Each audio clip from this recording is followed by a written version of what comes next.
O objetivo desse vídeo é introduzirmos a ideia de derivada a partir da velocidade instantânea de um móvel que deriva da sua função horária de posição em relação ao tempo. Para isso a gente vai estudar a queda livre de um corpo. Temos a seguinte situação: uma bola está no topo do edifício Burj Khalifa bin Zayed em Dubai. A altura desse edifício é de 828 metros e ela vai ser solta.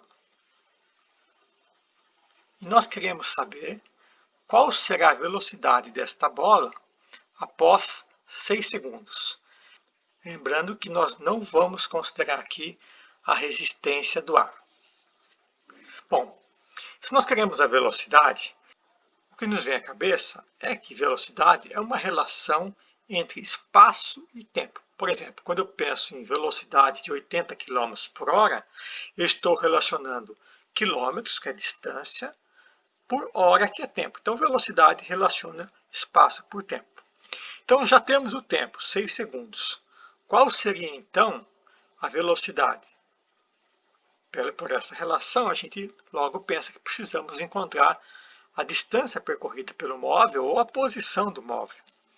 Bom, para isso temos a função horária da queda livre de um corpo, que é dada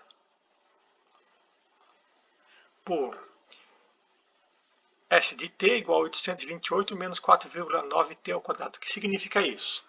828 porque a bola estava aqui em cima, numa altura de 828 metros, que é a altura do edifício. 4,9 é a metade da força da gravidade. E negativo, porque na medida que o tempo passa, a bola vai caindo, portanto a posição da bola vai diminuindo até chegar no chão, que é a posição igual a zero. Então, se nós temos a função horária da posição do móvel e temos o tempo, nós conseguimos calcular qual a posição do móvel no instante t igual a 6, substituindo 6 no lugar do t. Então, nós temos aqui que no tempo zero, a bola estava no topo do edifício, a posição do móvel é 828. Do tempo igual a 6, se eu substituir aqui, fazendo as contas, eu tenho aqui 621. Então, em cada momento, a posição da bola vai diminuindo. Veja.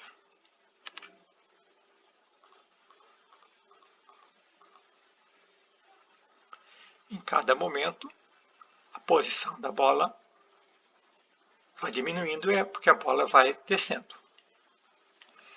Mas nós queremos a velocidade. Pensamos que velocidade relaciona espaço por tempo. Então, o primeiro pensamento que uma pessoa poderia ter aqui para resolver esse problema é pensar que se a posição da bola é 651 e o tempo é 6, basta dividir 651,6 por 6. Só que isso não está correto, porque 651 é a posição e não a quantidade que a bola percorreu. Se a bola estava no 828 e no momento 6 ela está no 651, ela não percorreu 651. 651 é a altura da bola.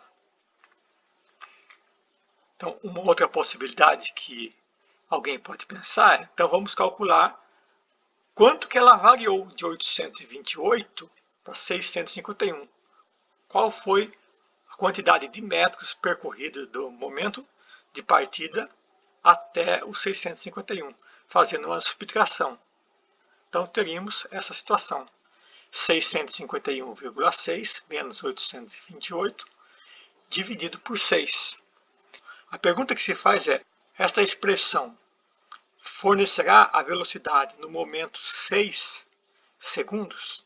Tempo para você pensar. Então, o que nós queremos saber é o seguinte: se eu fizer a variação de espaço dividido pela variação do tempo, que no caso foi 6, isso vai me fornecer a velocidade no instante t igual a 6. A resposta é não. Porque esta a variação do espaço por variação de velocidade não fornece a velocidade no tempo, no momento igual a 6, e sim a velocidade média. Então, isso é velocidade média, variação do espaço por variação do tempo. Quando pensamos nessa variação, estamos pensando em velocidade média, mas nós queremos saber a velocidade no instante t igual a 6, e não a velocidade média. No entanto, a velocidade média talvez nos ajude. Vamos calculá-la. Então, no momento t, no momento inicial, o tempo é 0, no momento final o tempo é 6. O espaço, 828, depois a posição, ou espaço, 651. A fórmula, a variação de espaço por tempo, temos 29,4. O que é o 29,4? É a velocidade média entre tempo 0 até tempo 6. Qual o significado desse sinal de negativo aqui? Ele mostra o sentido do movimento. No nosso caso, o movimento é retrógrado, significa que a posição ao passar do tempo ela vai diminuindo, porque o móvel, o objeto estava no topo do edifício, ele está caindo, então a posição dele em relação ao solo está diminuindo, tem portanto um sentido negativo. Então, só saber que velocidade negativa indica o sentido da velocidade, que no caso é sentido retrógrado. Podemos melhorar essa situação. Queremos saber a velocidade no ponto igual a 6. Vamos calcular então um intervalo menor. No caso aqui, entre 1 e 6 segundos. Então, no momento 1, a posição é 823. No momento 6, a posição é 651. Fazendo as contas, nós temos 651,6 menos 823,1. Aqui, 6 menos 1, que vai dar 5. Velocidade 34,3. Que velocidade que é essa? Velocidade média. Aumentou a velocidade média, o móvel está se aproximando do ponto 6. Então o móvel está descendo, a velocidade está aumentando, porque em queda livre existe aceleração. Podemos melhorar ainda mais o nosso modelo, colocando aqui outros tempos mais próximos do número 6. Por exemplo, tempo igual a 2, tempo igual a 3, tempo igual a 4. Da seguinte maneira. Então, no intervalo de 0 a 6, a velocidade é 29. O espaço percorrido, 176. De 1 a 6, 34. De 2 a 6, 39. E assim sucessivamente, até aqui, temos aqui de 5 a 6, ou seja, do momento 5 segundos ao momento 6 segundos, ele percorreu 53,9 metros e teve uma velocidade de 53,9 metros. E se nós queremos chegar à velocidade na posição 6, então colocamos aqui um intervalo bem próximo do 6, que é o 5,9. Então, de 5,9 segundos a 6 segundos, ele percorreu 5,8 metros. Ou seja, em 1/10 de segundos, ele percorreu 5,8 metros. A velocidade é grande, porque está em queda livre. E a velocidade média neste intervalo foi de 58,31 metros por segundo. Com isso, nós podemos pensar que a velocidade no instante 6 deve ser maior que 58,31, porque todas as velocidades aqui estão aumentando na medida que os valores se aproximavam do número 6. Então, se eu colocar, por exemplo, 5,99, a velocidade aqui vai ser um pouco maior. E quando chegar no 6, vai ser maior que 58,31. Entretanto, o 5,9 está muito próximo do 6. Isso me faz pensar que a velocidade no instante t igual a 6 vai ser algo não muito distante de 58,31. Nós podemos agora fazer uma interpretação gráfica ou interpretação geométrica da velocidade média. Vejamos. Nós temos aqui a função horária da queda livre de um corpo, desse corpo especificamente. Na medida em que o tempo vai aumentando, a posição do móvel vai diminuindo, porque o objeto está caindo. Esta curva vermelha representa esta função. Apesar do objeto estar caindo na vertical, o gráfico da função que representa este fenômeno forma esta curva. No momento tempo igual a 6, a posição do móvel é 651,6. No momento 5,9 segundos, a posição do móvel é 657,4. Agora nós podemos calcular a variação de tempo e a variação do espaço. Então, a variação do tempo foi 0,1 segundos e a variação da posição ou variação do espaço foi 5,83 metros. Nós queremos a velocidade média e sabemos que velocidade média é variação do espaço, que é a medida deste segmento, pela variação do tempo, que é a medida deste segmento deste triângulo. Portanto, nós temos que a velocidade média é 5,83 dividido por 0,1, nós temos 58,3. Então aqui é a interpretação geométrica da velocidade que nós já havíamos calculado. Agora vamos observar nesse triângulo. Nós temos aqui um triângulo retângulo formado por 3 pontos, A e B, que estão na curva da função, e o ponto C, que é a interseção deste segmento com este segmento.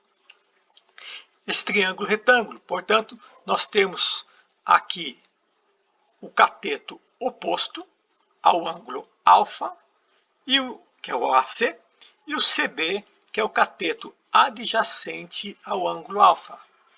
Ora, se temos um triângulo retângulo, temos a relação, a divisão cateto oposto por cateto adjacente, isso na trigonometria recebe o nome de tangente. Portanto, ΔS por ΔT, pensando nesse triângulo e pensando na trigonometria, isto é a tangente de alfa. Só que essa tangente de alfa, que é a divisão do cateto oposto por cateto adjacente, corresponde à divisão do 5,83 por 0,1, que por sua vez produz o 58,3.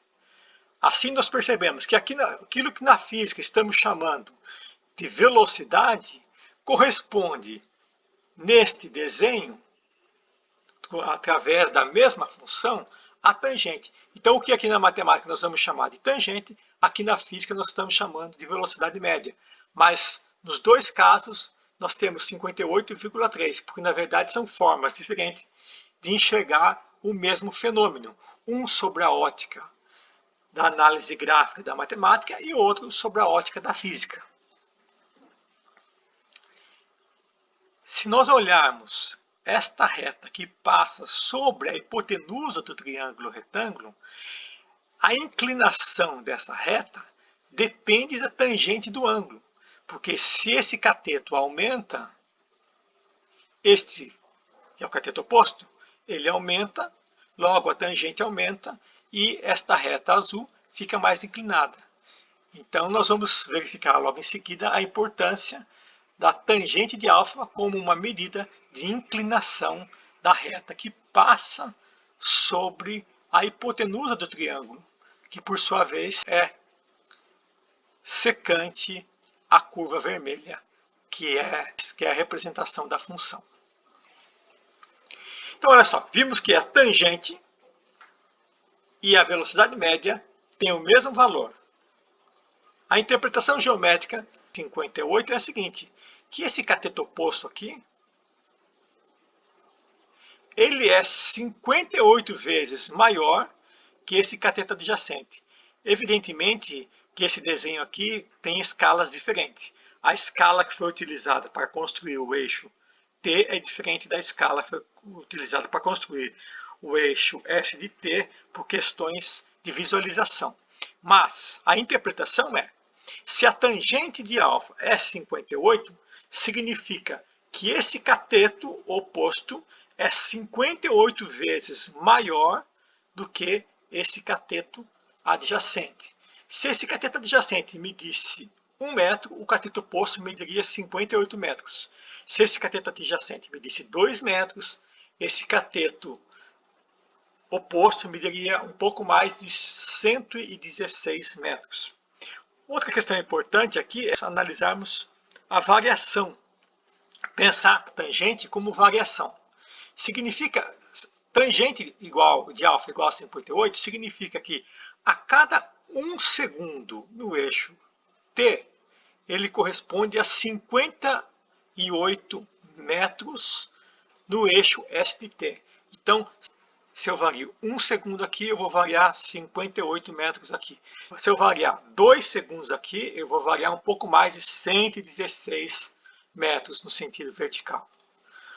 Outra questão importante que nós já comentamos é a inclinação da reta B.